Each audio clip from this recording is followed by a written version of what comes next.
Good morning. My name's Kari Waltz. I'm in my studio today. Thanks for joining me. I am going to paint today. I haven't done a palette knife in a long time, and a friend of mine gave me some beautiful flowers, and I wanted to attempt to capture them before they faded too much. So I'm going to show you how I wire the back of my canvas so that I can handle it easier when I use a palette knife. So stay tuned. These are the flowers I'm going to paint, and the tools I need are an awl or an ice pick. I want eye hooks, some wire cutters. I love these because they're lightweight, pair of pliers, and my favorite wire is this Super Soft finger friendly because it really is finger friendly. It is coated with some kind of thin plastic substance, so it doesn't cut your fingers like a lot of wire, especially picture hanging wire. So excuse the jiggle for a minute while I get that out of my way. And because I'm painting, the first thing you need to do is decide, are you painting vertically, horizontally? I'm painting vertically up and down, but this video is horizontal, so I'm going to show it to you this direction. But I know I want to put my wire about a third or a few inches from the top. But I want to cut enough wire that I have a little slack so that when I fold back, there's still room. So this is, I believe, a 9 by 12 canvas, and I cut it longer, probably at least 15 inches just to give me enough room. And I'm not real picky about how I measure. If you want to get a ruler and measure, you can. But about a fourth of the way down, I want enough slack in the wire that when it's hanging, it comes to the top but not above where the wood is. So I'm going to aim for about right there. Put a little starter hole, and I measure that really exactly, see, lovely. Swing this around, and that's approximately there. The thing I like about wiring it, rather than just putting the two loops that you might see in a store, you have to get those so exact, because if you don't get those exact, then sometimes I run a wire between those two. So I have a hole on both sides, and then I take my lovely little eye hook, put it in there, and start turning it around. Occasionally, you will get part of the wood frame that is where an eye is, and then it gets really hard. I push a little bit with my fingers to twist. When it gets tough, then I just get a pair of pliers and let the pliers do the work. And I go pretty far, depending on how deep my wood is. Then I turn around. Oh, I'm sorry, dropped it on the floor. I said it was here just a second ago. That's very typical. All right, so I'm doing the same thing on this side. Put it in the starter hole, twist it around.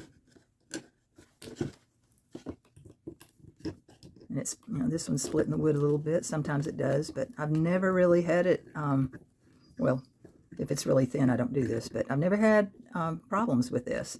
And what I like about it too, then when I'm hanging the painting, because the wire is behind the edge of the thickness of the wood, the painting hangs flat against the wall.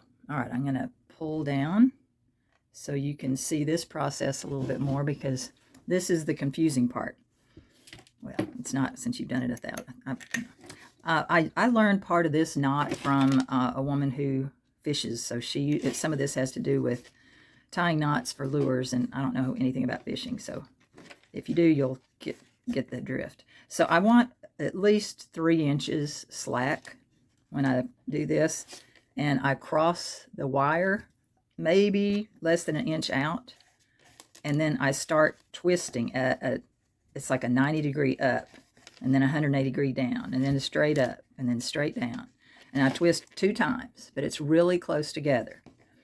2 or 3 times, but 2's probably fine. Then I go through the loop that I made at the beginning, pull it tight so there's no slack behind there, lift it above the part that you've already twisted, and continue twisting as close to the last bend around the wire as possible. And I probably could have left a little more. See, that just makes a short attachment. This is a small canvas. If I was doing a larger one, I'd want a little more difference from that. But I wrap. You can go a little farther than that. I usually do, but that's the minimum for a small canvas. Then I crimp it with my pliers. If you still have any wire left, cut that off. Okay, let's do the other side.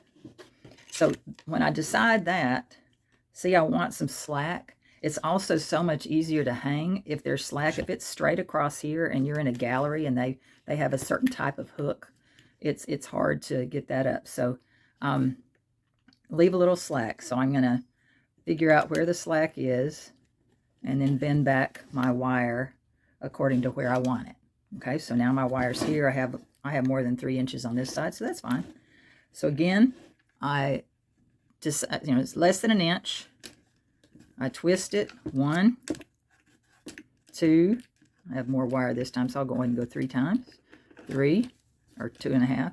This time, it doesn't matter if you go through the front or the back, as long as you've already twisted some, but you go back through that hole, that loop you've made, pull it up tight, close to the twists you made, cross over right next to the last twist, and go around and around and around, however far out you want. When you have a lightweight canvas, you don't need to go very far, but I'll show you how far I go when I have a bigger canvas.